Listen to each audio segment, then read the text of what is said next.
தேனி மாவட்டம் போடிநாயக்கன்பட்டின்ற இடத்துல வனிதான்றவங்க டெய்லர் கடை வச்சு நடத்திட்டு வராங்க. அதில் நம்ம கேப்டனுடைய படத்தை அந்தளவு அழகாக வச்சு டெக்கரேஷன் பண்ணி கோயில் மாதிரி பார்த்துட்டு வராங்க.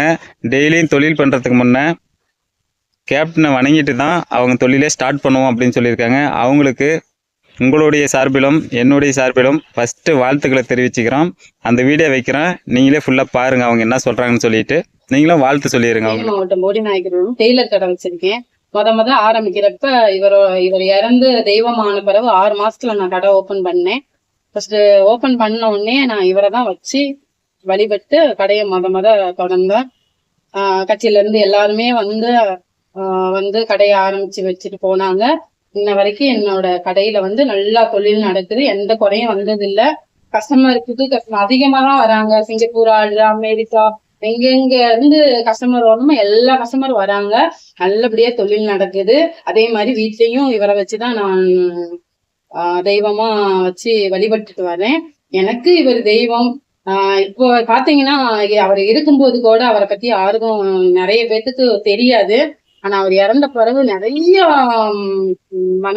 நிறைய பேத்துக்கு மனசுல இடம் பிடிச்சது நம்ம கேப்டன். குழந்தை முதல் பெரியவங்கள வர எல்லாருமே விரும்பி இப்பெல்லாம் பேசக்கூடியது பாத்தீங்கன்னா நம்ம கேப்டன் மட்டும்தான். நம்ம என் கடைக்கே வராங்க அப்படின்னா வந்த உடனே இவரை ஃபர்ஸ்ட் வழிபட்டுட்டு தான் என்கிட்ட பேசவே ஆரம்பிப்பாங்க. அவரை பார்த்த உடனே அவங்கள அறியாமையே அவங்களுக்கு கண்ணீர் வந்துடும்.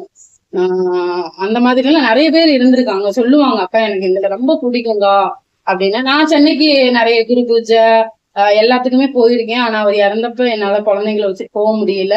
ஆனா நான் 3-4 நாள் என்னால சாப்பாடு தண்ணி எதுவுமே கூட என்னால சாப்பிட முடியல. அந்த அளவுக்கு எனக்கு ஒரு இழப்பு ரொம்ப இதா இருந்துச்சு. அதுக்கப்புறம் நான் 16ஆவது நாள் சென்னைக்கு போயிட்டு அவரை சாமி கும்பிட்டுட்டு குரு பூஜைப்ப ஒரு அப்ப குரு பூஜை போயிருந்தோம். இடைக்கு ஏதாவது ஒண்ணுன்னா போய் இவரை வழிபட்டுட்டு வந்துதான் நான் ஆரம்பிக்கவே செய்வேன். என் பிள்ளைகளும் 10th எக்ஸாம் எழுதுறப்ப, +2 எக்ஸாம் எழுதுறப்ப இவரை சாமி கும்பிட்டு போய் தான் எக்ஸாமே எழுதி ரிசல்ட் அப்ப கூட கோயிலுக்கு கூட போகல. இவர் முன்னாடி செல்ல பக்கத்துல வச்சுட்டு அந்த செல்ல கும்பிட்டுட்டே செல்ல பார்த்து என் பிள்ளைகளுக்கு நல்ல மார்க் கிடைச்சது. அதனால என் பிள்ளைகளும் ரொம்ப அவர் மேல இதா இருப்பாங்க. முதல்ல தீபாதாரண சாமிக்கு தெய்வங்களுக்கு காட்டுறாங்களோ இல்லையோ, முதல்ல இவருக்கு காமிச்சிட்டு தான் என் பிள்ளைங்க தெய்வத்துக்கும் காட்டுவாங்க. அந்த அளவுக்கு என் பிள்ளைகளும் ரொம்ப இதா இருப்பாங்க. வயசானவங்க எல்லாம் என் கடைக்குள்ள கண்ணீர் இல்லாம போக மாட்டாங்க. அவரை தொட்டு கண்ணுல ஒத்தி அவரை அந்த அளவுக்கு உருகி சாமி கும்பிட்டு போவாங்க. எனக்கு ரொம்ப பிடிக்கும். இந்த கடை வச்சு நான் நான் ஒரு 10 வருஷமா தொழில் பண்றேன். ஆனா எத்தனையோ கடை வச்சோம், அந்த அளவுக்கு எனக்கு பெருசா தெரியல. ஆனா இது இந்த கடைக்குள்ள நான் திறந்த உடனே ஒரு பாசிட்டிவ் எனர்ஜி எனக்குள்ள வரும்.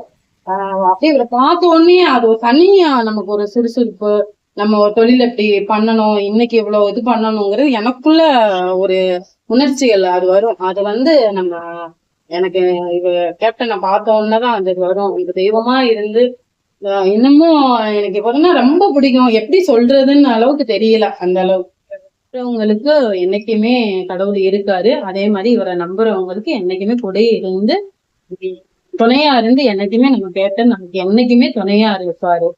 அதை மட்டும் நம்புறவங்களுக்கு அவரு கடவுள் தான். அதனால எனக்கு இவரு எப்பயுமே கடவுள் தான்.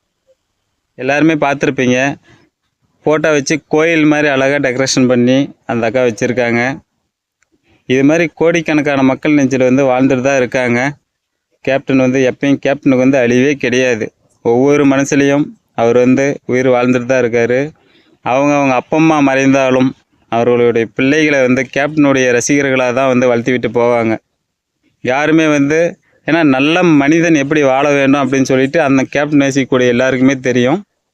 அதனால் கேப்டன் மாதிரி தான் இருக்கணும், உதவி செய்கிறது எல்லாமே அப்படின்னு சொல்லிட்டு எல்லாருமே அந்தந்த பிள்ளைங்கள கேப்டனுடைய ரசிகராக தான் வளர்த்திட்டு போவாங்க. அதனால் எப்பயுமே கேப்டன் வாழ்ந்துக்கிறதா இருப்பார். இந்த உலகம் அழியிற வரையும் கேப்டன் வாழ்ந்துக்கிறதா இருப்பார். இதுக்கு இது மாதிரி ஒவ்வொரு நிகழ்வுமே சாட்சின்னு தான் சொல்லணும். அந்த அக்காவுக்கு ரொம்ப நன்றி. எல்லாருமே வாழ்த்துக்கள் சொல்லிடுங்க. நன்றி.